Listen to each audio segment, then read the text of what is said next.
Good evening, I'm Michael and you're watching Kini News, the show that brings you today's biggest stories. The MCO may have been eased a little, but Malaysia's fight against COVID-19 is far from over. New COVID-19 cases in Malaysia remain in double digits for the 16th day in a row, with Health Ministry Director General Dr. Norshila Kamaruddin reporting 57 new cases on Thursday. According to him, 25 of the new cases were imported, while 32 were locally transmitted. Kita dimaklumkan ramai lagi pelajar-pelajar warga negara Malaysia yang masih di luar negara dan ingin pulang ke negara kita. Jadi SOP kita tetap, iaitu kalau mereka pulang kita akan kuarantinkan mereka dulu dan kita akan ambil swab untuk setiap pelajar. Dan hari ini kita lihat ada pertambahan sebanyak 154 kes pelajar-pelajar yang positif. 2 new deaths were also reported, raising the total to 102. On the brighter side of things, 84 patients were discharged after recovering from COVID-19, bringing the total recoveries to 4,171. This means 1,729 cases are still active. Many kind-hearted citizens and NGOs are probably looking at ways they can help those confined in EMCO locations. However, the government has urged people to use the proper channels. Here's why. The government is urging NGOs and members of the public to distribute aid through proper channels to avoid uneven distribution. Senior Minister Ismail Sabri Yaakob said by going through operation centres, aid can be distributed fairly. Dan tujuan kita juga supaya dapat dipantau dari segi pengagihan tersebut. Saya difahamkan. Ada saya pergi baru ni jumpa dengan satu NGO. Dia mengantar sampai ke dalam. Dia kata ada yang telah pun mempunyai barangan di dalam rumah. Dah ada orang hantar sebelum tu. Tetapi kalau kita hantar secara persendirian, tidak melalui pusat operasi. Jadi kadang-kadang pusat operasi tak tahu yang mereka telah pun menerima barangan. Dan kalau ada NGO lain datang, mungkin dia hantar di rumah yang sama.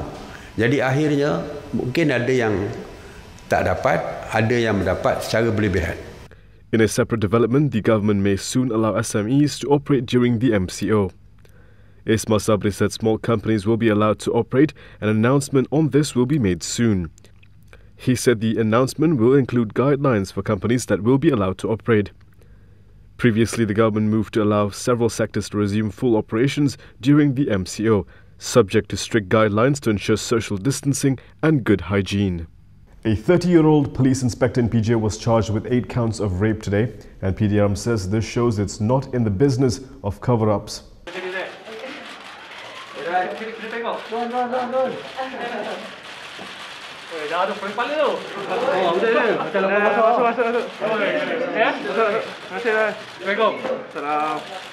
A police inspector who was arrested for allegedly raping 2 Mongolian women that he had detained at a movement control order roadblock was charged at the Petaling Jaya Sessions Court today with 8 counts of rape and 1 count of outraging the modesty of the women.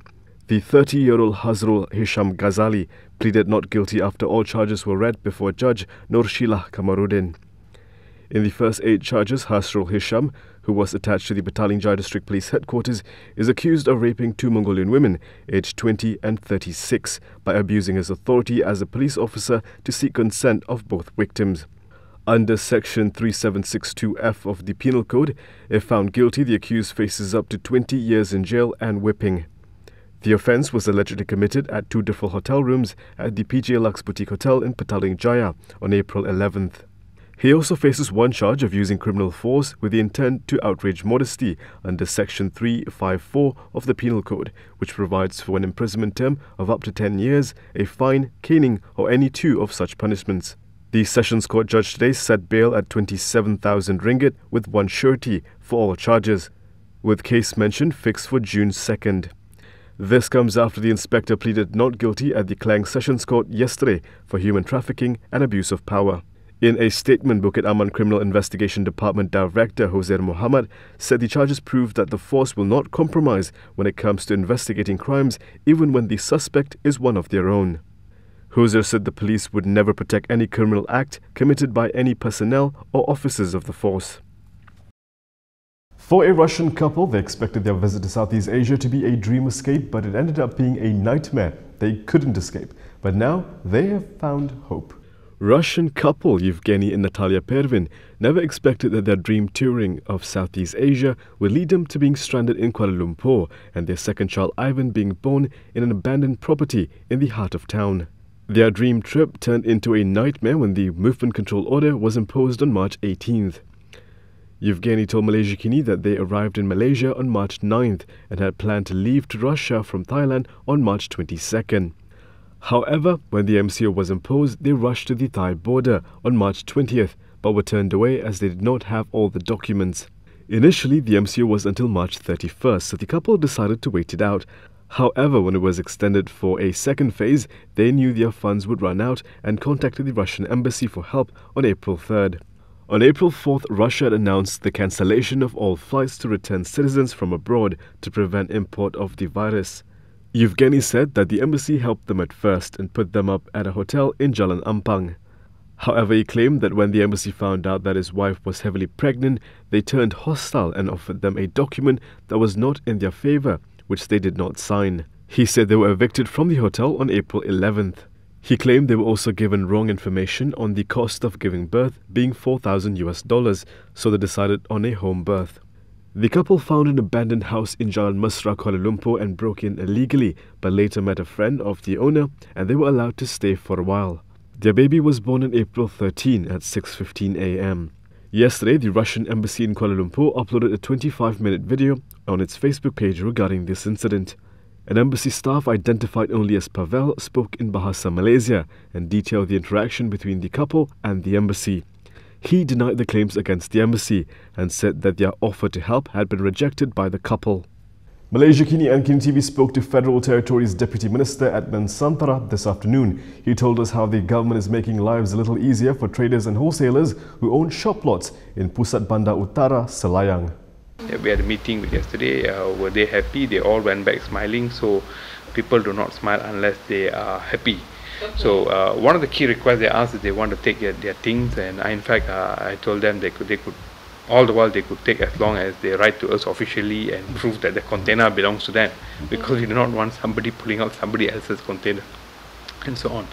So we have the Sentul OCPD ACP Shan. So in fact all letters were given to him, and we make everyday decision because we have meetings there. And I told them that they could take out the things yesterday 8 p.m. itself, but they were not able to do it, so they were doing it today morning. So if you ask me, they spoke to me about 6 by 8 o'clock, we already gave the approval. What about the food and products that stuck inside the shop lot itself? Because many of them using their shop lot as store. Okay, this is whereby the challenge is, you see, because you see when we run, when we run the operation, we get the database from DBKL, and they have not their licensing is all just for normal shops and so on. So we look at it, when you renew the license and so on, they have not indicated they're using it as a major warehouse. But we know that some places they have renovated and made major warehousing and so on. So we actually help case-to-case basis. So if they apply and they say case-to-case basis, and especially those involving most perishable items, those who are applied to us, we have allowed them to take out. How many? They claim to 100 perishable items. Now, I don't want to go and work on assumption. So I think that question you have to ask our ACP Shantul, because he has the letter, because he's the commandant who operates there and so on, in terms of the micro level and so on.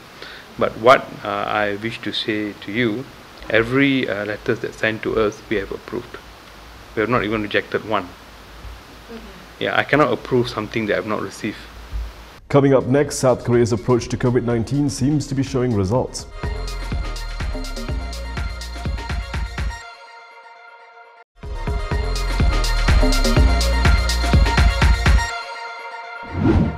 South Korea is no longer detecting domestically transmitted cases of COVID-19.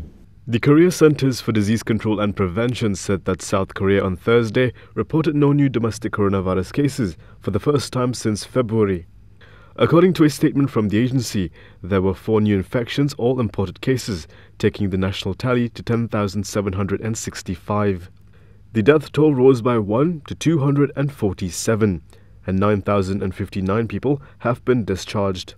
The health authorities also concluded that no local transmission occurred from a parliamentary election this month, when authorities took safety measures, including requiring voters to wear masks and plastic gloves when casting ballots. After grappling with the first major outbreak outside China, South Korea has largely managed to bring the outbreak under control without major disruptions through a massive testing campaign and intensive contact tracing. Widespread testing, intensive contact tracing, and tracking apps have enabled South Korea to limit the spread of the virus with social distancing rather than lengthy lockdowns.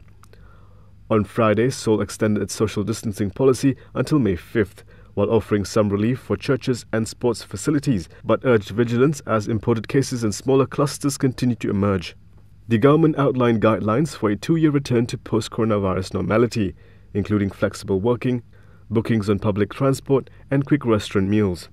The guidelines detail a code of conduct in areas including workplaces, transport, restaurants, shopping, and sporting fixtures, starting with general rules such as washing hands, maintaining distance, and regular temperature checks and disinfection. The US is hoping China will open the doors to its virology labs in Wuhan to the world. The United States on Wednesday again pushed China to provide the world access to its virology labs in Wuhan. U.S. Secretary of State Mike Pompeo said the world needed to understand how the COVID-19 pandemic originated, and Beijing had an obligation to be transparent. Remember, this isn't the first time that we've had a virus come out of China.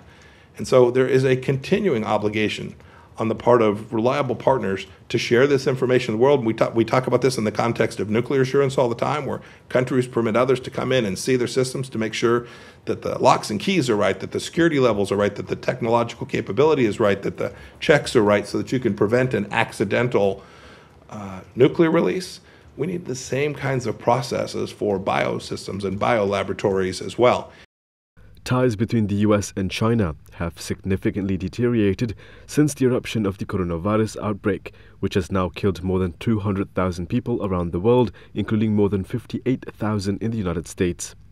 Washington and Beijing have been trading insults and accusations over the handling of the pandemic, with Pompeo last week saying the United States strongly believed China failed to report the outbreak in a timely manner, and then covered how dangerous the respiratory illness caused by the virus was.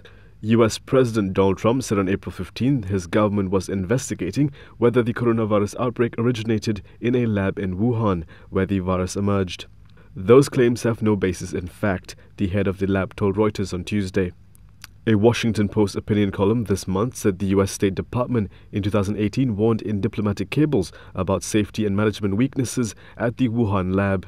Most scientists now say that the new coronavirus originated in wildlife, with bats and pangolins identified as possible host species. And that is all from me today. For more stories, you can go to KiniTV.com. You can also follow us on Instagram, Twitter, YouTube, and Facebook for the latest news updates. I'll see you again tomorrow, same time, same place. I'm Michael. Thank you for watching.